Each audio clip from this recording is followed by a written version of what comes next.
সন্ধ্যার পরে সন্ধ্যার নাস্তার ব্যবস্থা করা হচ্ছে। তো প্রতি কুরবানির ঈদের মতো এই ঈদেও বাংলাদেশে আমরা গরু কুরবানি দিচ্ছি, আর সৌদি আরবে কুরবানি দিব খাসি। তো খাসি এখনো আনা হয়নি, ঈদের আগের দিন আনা হবে। তো আমার বাবার বাড়ি এবং শ্বশুর বাড়ি দুই বাড়িতেই কিন্তু অলরেডি কুরবানির পশু কিনা হয়ে গেছে, মানে গরু কিনা হয়ে গেছে। তো ঈদকে সামনে রেখে আমরা তো নানান রকম প্রস্তুতি নিচ্ছি এবং মনের ভিতরেও দারুণ আনন্দ, কারণ আমার ছোট্ট কন্যা নিয়ে এবার প্রথমবার আমরা কুরবানির ঈদ করবো, তাও আবার সৌদি আরবে, নবীর দেশে। তো দেখতে থাকুন তারপর কি কি করি। ওরে আমার বাপ জানাইসা পড়ছে সাইকেল চালাইয়া, দরজা খুললো আবার কলিং বেল চাপে। কতক্ষণ ছিল পার্কে?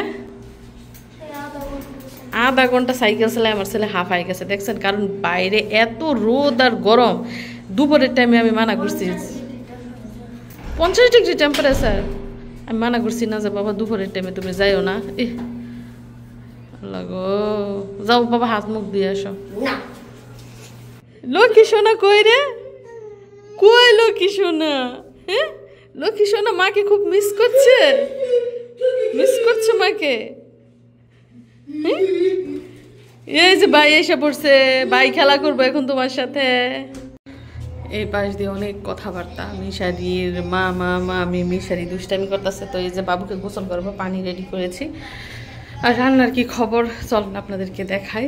এই যে দেখেন জাল এখনো নিবি নিবি করে জ্বলছে, কারণ এটার মধ্যে গরুর মাংস রান্না করছি। রান্না কিন্তু প্রায় শেষ পর্যায়ে, মানে অল্প আছে চুলার মধ্যে বসায় রাখছি যাতে করে মাংস ভালোভাবে সিদ্ধ হয়, যেহেতু সৌদি আরবের গরুর মাংস সিদ্ধ হতে অনেকটা সময়ই লাগে। আর আমি প্রেশার কুকারে রান্না করি না, আমার ভয় লাগে যে হুইসেল দেয়।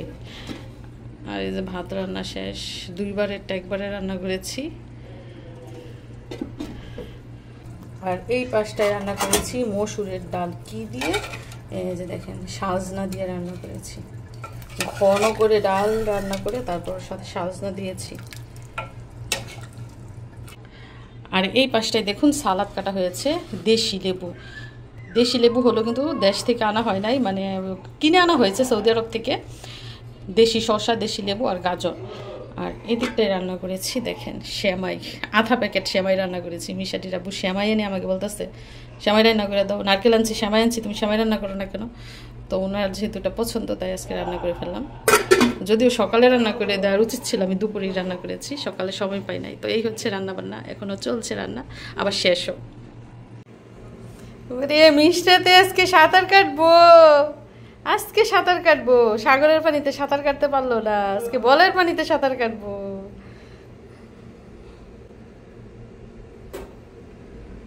মানে গোসল করানোর সময় কান্না করে না, পানি থেকে উঠাই ফেললেই ওর চিৎকার শুরু।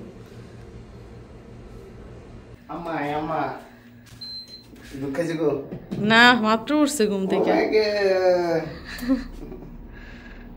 কেমন করে কেমন করে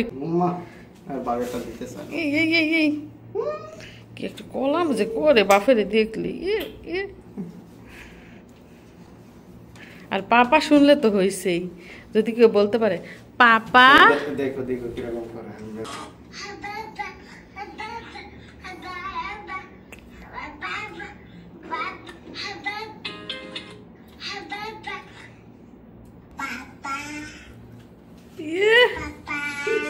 দেখছেন কেমন করে, লজ্জায় একদম লাল হয়ে যায়। আর ওর বাবার কোলের মধ্যে শুয়ে পড়ে, পাপা শুনলেই হয়েছে।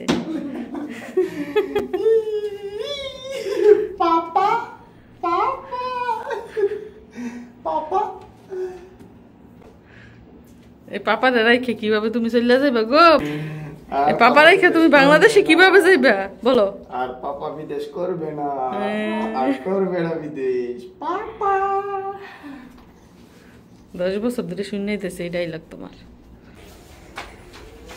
এদিক দিয়ে আমাদের সুজন মিয়া রান্না বান্না করতেছে, নুডলস পাকাইতেছে আজকে।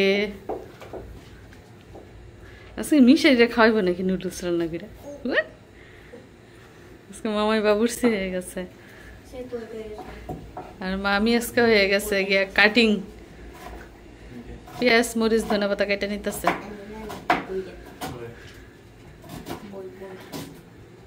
মিশারি কি বিবিসি খবর নিয়ে আইছে, তুমি বলো দেখি মামাই কোথায় গেছে, দেখি বলতে পারো কিনা। হয় না?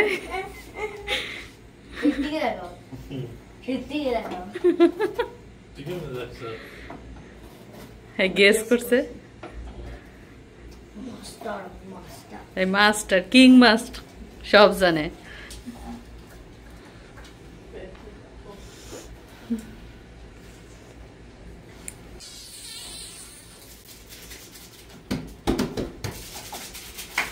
যাই হোক, এখন কিন্তু সন্ধ্যার পরে সন্ধ্যার নাস্তার ব্যবস্থা করা হচ্ছে।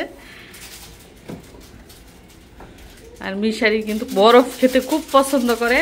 একবার টয়লেট থেকে বের হয়ে বরফ খাবে, আবার টয়লেটে যাওয়ার সময় বরফ খাবে। দিনে না হইলো 7-8 বার সে বরফ খায়। তো আমাদের বাবুর্চি সাহেব রান্না করে দেখেন খাবারও নিয়ে এসে পড়ছে। তো সুজনের দুলাভাইয়ের খাবারটা দুলাভাইয়ের কাছে দিয়ে আসছে। দুলাভাই মিশরাতকে নিয়ে বইসা রয়েছে ওই রুমে। তো এখানে মিশারির আর আমার খাবারটা। কেমন হয়েছে তোমার মামার রান্না বলো? আমার থেকে বেশি মজা? এটা তুমি কি বললা? তুমি কি এটা মামাকে খুশি করার জন্য বলছো? এটা মানি না, মানবো না। হনছাতনি তার বাগি নাই কি কয়, আমার থেকে রান্না বলে বেশি মজা হয়েছে। বুঝছ কি ফার্ম দিছে।